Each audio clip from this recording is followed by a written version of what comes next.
Welcome to this prologue to Statesman Debate Institute's classical topic analysis of the debate resolution that addresses no first use.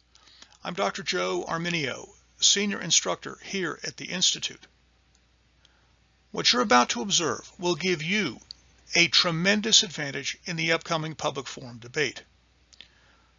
To gain this advantage, we're going to share with you crucial insights into Roman practices, early American thinking, and present-day American decision-making. Having done all those things, you will then be in a better position to appreciate a number of powerful arguments. These arguments are unique to the Institute, or at any rate, it is very unlikely that you will encounter these arguments anywhere else in public forum coaching circles.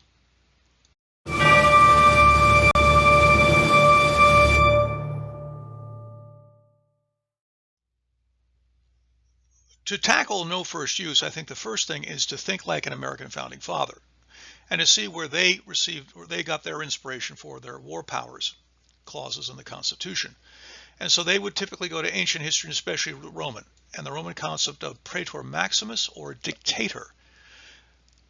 So what you had in the Roman case, the Romans had been ruled by a king. They didn't think much of that because the king eventually became despotic. They replaced rule by king with a republic at no great loss of life and so forth to get it done. They weren't about to let the republic go and revert to a king. And yet they knew that there was some advantages to having a king because he was very good, very agile in the event of a threat to the state, internal threat or a time of war. So the Romans cobbled together a institution that gave them the best of having a king without having a king in time of peril. And what did that look like? Well, there was a routine sharing of power, you might say a routine war powers, and there was an acute war powers. And the acute war powers, they appointed their praetor maximus. Well, the founding fathers liked this concept very much, and so we in turn have a situation like a routine war powers and a situation like acute war powers, where we have our praetor maximus. But then we come down to the nuclear age, and because of reasons of technology, we've had to add a new layer to this. And I might indicate this by acute war powers to the nth degree. And this is to a standing praetor maximus. So let's take a closer look at all this. In the Roman case, they would have, in routine situations, they'd have a Senate, which of course is several hundred of the wealthiest landowners in the state, and they had two councils. The councils were elected, they were drawn from the Senate body. These councils ruled for 1 year, and they had veto power over each other. And they dealt with most matters that came up. There's your routine war powers. Then you had an acute situation where you created a dictatorship. And listen carefully to how they got the best of having a king without having a king, how they approximated having a king, but yet a circumscribed king. One or both of the councils would nominate an individual to become praetor maximus. This individual had 6 months or less to accomplish a specific mission. If he accomplished the mission in less than 6 months, he was to lay down his power. Also, this dictator, though he had total control, yet was still under Roman law. So they like to hold up the example of Lucius Cincinnatus, circa 500 BC. This man was a farmer. Twice he was called up to become praetor maximus. In both cases, he accomplished his missions in less than a month. In both cases, he went back to his farm, to his plow. He didn't abuse his power. He didn't hang around and become a king. Then you have Julius Caesar, on the other hand, who was elected praetor maximus in 47 BC and who stayed there as praetor maximus 6-month term after term after term until he was assassinated. They thought, Brutus and his colleagues in the Senate thought that he was wanting to become a king. And off with his head, or actually stabbed in how many places. So how does that apply in the American case? Well, I'll leave it to you to see the application of this at the routine and the acute levels. And I've given you the citations, Article 2, Article 1, and Article 2, where you can see how we took the American case and embedded it. You should take a look at these elements of the U.S. Constitution. Primary sources, indeed, very important. But what about this what about the situation here of standing dictatorship? Let's take a closer look at this. Well, America has this, in the nuclear era, unfortunate situation where some power, whatever it might be, abroad or maybe with a submarine close to American shores, could fire a nuclear-tipped missile, and in a matter of minutes, 30 minutes if coming from Eurasia, or less if coming from a submarine fire from the Atlantic or the Pacific Oceans aimed at an American city, must act, must deal with this problem. And so we felt it important to create what I'm calling a standing dictatorship, where the executive, where the commander-in-chief, the President of the United States, has access to the so-called football, which is a briefcase which he can then enter into firing codes to initiate nuclear war. So we have to have this. You can see why, because there's so little time to deliberate. You can't convene the Senate or the American Congress in time. There's in fact, there's practically no time at all to think. And you also have to have this in place hour by hour by hour to deter aggression, so that the opponent knows that if they attack us, we won't be caught sleeping at the wheel. We'll have someone there ready to go who can act in the name of the state, has full vested authority. The trouble is that we have now talking about a standing dictatorship, and that is exactly what the Romans didn't want to have, was a standing dictatorship. And also think some more about this American standing dictatorship. It's not specific mission, is it, except to keep the state safe and sound. There's no particular country that we're focusing upon, or a particular crisis. The American president has the football by his side at all times. Well, we expect our standing dictator to behave himself and to be like a Cincinnatus. So after his 4 years or 8 years are up, he's to go home. But could he become an American Caesar? Let's give you two cases where maybe that could have happened. The first case is 1954. President Eisenhower is dealing with Communist China. Communist China is threatening Taiwan, our ally. Well, we're told sometime after the fact that President Eisenhower gave serious consideration to dropping atomic weaponry, atomic bombs, on Communist China to protect Taiwan. There was no declaration of war. President Eisenhower was going to take on this declaration of war onto himself. He said that he thought had he done so, he probably would have been summarily impeached, but it was more important. The national interest outweighed his personal fortunes. So there you see there's a situation where the president could go the full length and in fact act as Congress and executive. And there is therefore that weakness in our standing dictatorship. And what's the other example? 1973. In 1973, you had Egypt and Israel at war. And Egypt's great patron is the Soviet Union, heavily armed with nuclear weaponry, and Israel's great patron is the United States. Well, at a moment of acute peril, a certain particular evening, in fact, or actually a night, the then standing American dictator, President Nixon, is asleep, and his advisor, Mr. Kissinger, on his own will move American nuclear forces to a higher level of alertness to telegraph, to signal to the Soviet Union our increased determination to get our own way. So here you see you have an actual breach of the standing dictatorship. Someone who's not the dictator has taken on, usurped the dictator's powers. How could that have happened? So you can see anyway that these two cases, 1954, 1973, would be important exhibits in our no first use debate.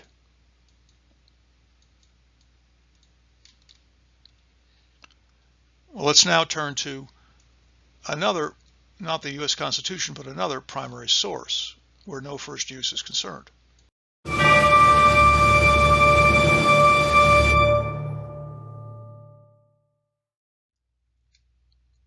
Well, the sole purpose of this slide is to draw your attention to this particular primary source, America's strategic posture. This was put out by the Strategic Posture Commission in 2009.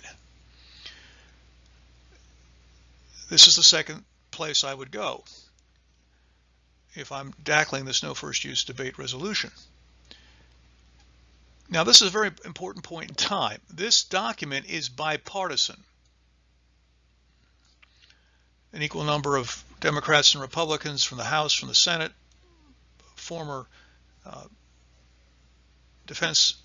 former secretaries of defense under Democrat and then under Republican administrations are all part of this commission report. Now, this is important for two reasons. One, this report will review the prior history. So we're talking about everything, the nuclear era, everything from 1945 to the time the report comes out. So about a 65-year period is reviewed. So that's very important, because here you have a primary source looking back at all the prior history. And the second reason why this report is important is because of its bipartisan nature. So not in a way it's not say it's not nonpartisan, it's bipartisan. And this is in a sense the last stop where you see from this point on. So this is in a sense the last hurrah, where you have a study which is of a bipartisan nature. From this time on, partisanship more and more will enter into the debate on no first use and the present declaratory nuclear policy. On this slide and the next slide, I'm going to be looking at some quotations from the aforementioned America's Strategic Posture report, what I mentioned on the previous slide. And here are quotes that refer to our past policy. And the first thing to bear in mind is that these quotes don't quite come out and say it, but they're implying that our past policy, and for that matter, present day policy, have relied upon an offense, a nuclear offense to keep the peace, but have not relied upon a defense. In fact, we have deliberately not deployed a defense. In other words, instead of having a way of stopping an offensive attack, we have only relied upon our ability, if we are attacked, to reply in kind. In other words, we've relied upon deterrence. We've relied upon an offense exclusively. That's in effect what they're saying to us about our past policy. Now let's take a closer look. First, we have this one reference to page 16. Over the past 6 decades, well, 65 years, there has been striking continuity in U.S. strategic policy. That's true.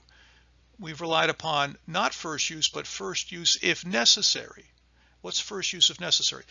We reserve to ourselves the option of deploying nuclear forces, even if we're not attacked by nuclear forces. We keep that option open. Why? In order to maintain calculated ambiguity, or if you will, keep the rival guessing. This is all true. That's been our policy and continues to be. And that's what the Strategic Posture Commission will recommend in 2009, extend that policy. But now let's take a closer look here, page 31 and 32. Here they're saying that a defense is of no value in the Cold War, and that now in the present day where a defense is concerned, so they're kind of hinting that a defense might have some utility now, but in deploying that defense, we're going to take into account the legitimate concerns of Russia. This is a rather ironic statement, as you shall later see when you look at the mainstay of this classical topic analysis, but I'm getting ahead of myself. That's further down the road. But first, though, what is a missile defense? Well, that is a defensive missile. In other words, you have a country fires, the aggressor fires an offensive missile at an American target. We have a land-based or a sea-based interceptor that fires up a missile in return that stops the incoming missile before it does any damage.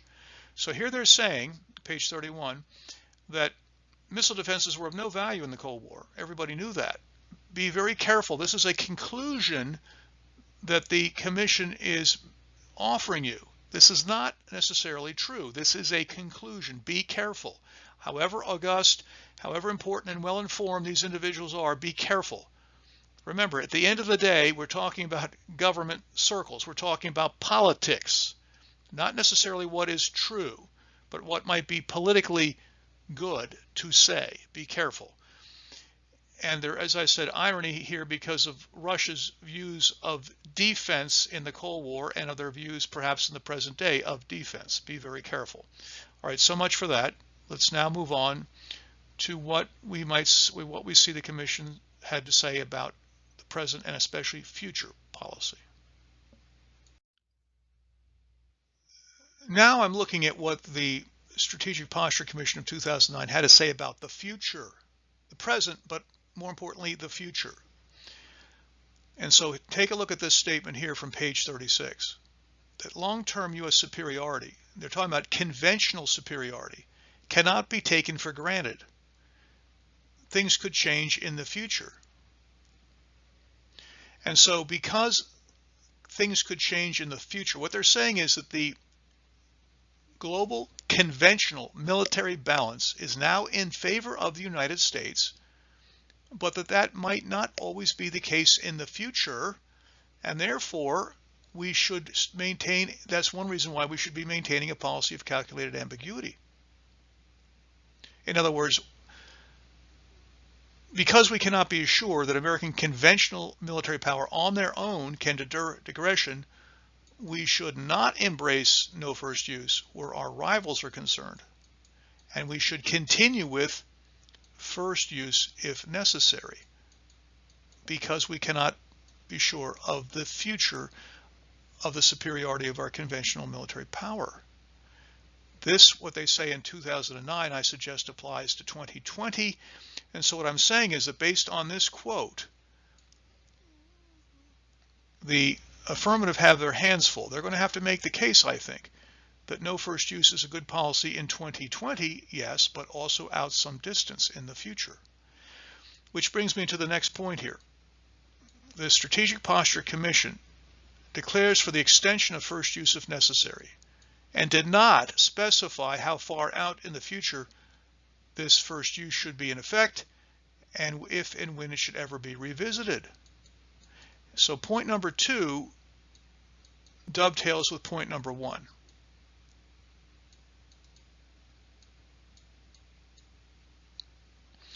So I'm suggesting that the affirmative's task is far more difficult than you might first think.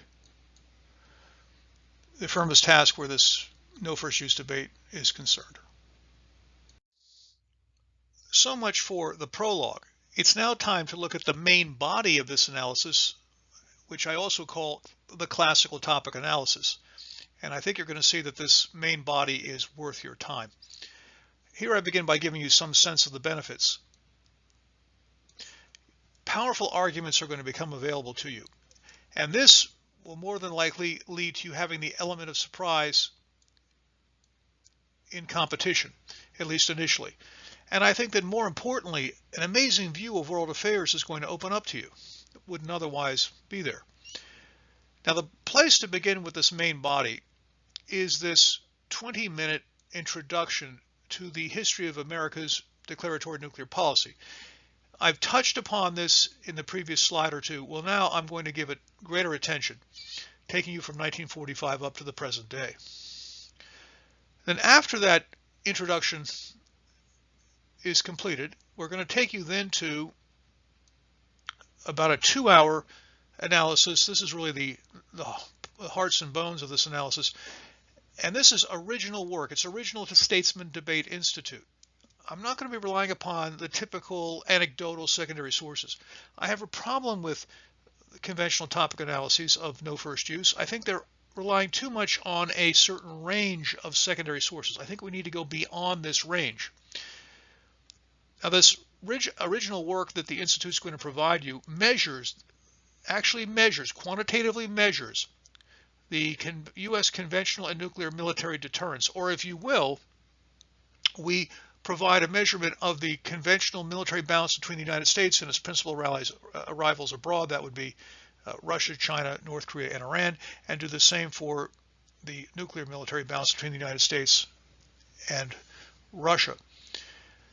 And this original work also points to Cold War thinking that is at the root of the no first use debate in Washington today.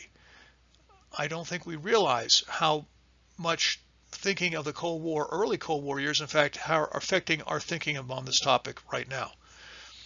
Now, what's the basis of this main body, or the basis of the Institute's classical topic analysis? Well, here you see I'm going to indicate what it is. Going beyond the anecdotal secondary sources, we're going to take a look at, make use of overlooked secondary sources, overlooked history, and vital, highly relevant primary sources. And the upshot of going beyond the pedestrian analyses, well, here are some of the highlights. These are among the top highlights. The first one, that U.S. conventional forces on their own, that is, if you assume no first use is in place, you assume you're not relying upon a nuclear deterrent, that our conventional forces on their own are indeed adequate to deter aggression today. Now, this is what the no first use lobby asserts, and this is what the affirmative of this debate wants you to believe.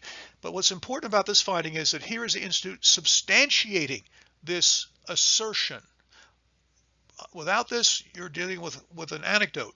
Expert X says that conventional forces are adequate, and then the expert Y says they're not adequate, and you have an offset. We're going to substantiate this claim the affirmative would like to make. Here's another very important claim that we substantiate, that that American conventional forces are probably not going to be adequate on their own out in the near future, perhaps to 2025. This is a very important finding. This is a very, very important substantiation for the negative, that given the trajectory we're on, our conventional forces are probably not going to be up to it. Another very important finding, that U.S. leadership made a grievous mistake back in the 1960s, the way we thought about nuclear war in particular. Are we repeating this mistake now? And in fact, I'm suggesting that the no first use lobby is indeed repeating the same mistake that is now, well, many, many years old. They should not have been making this mistake. We should not make this mistake a second time, but apparently we are. And again, I provide substantiation that we're making this mistake all over again.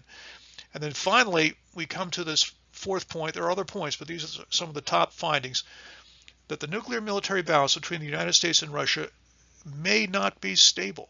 Remember that expression, strategic stability, that we mentioned in the previous slide, that the Strategic Posture Commission of 2009 spoke of this stability? Don't be so sure. Again, this is a conclusion they're drawing. Don't be so sure that this is the right conclusion. In fact, the nuclear military balance between the United States and Russia may tilt significantly toward Russia. If you would like to have immediate access to the Institute's classical topic analysis of the no first use resolution, then all you need to do is go to the description box of this video and click the link. And that will take you on to the analysis. It's worth your time. Click the link, learn much, much more about this momentous issue.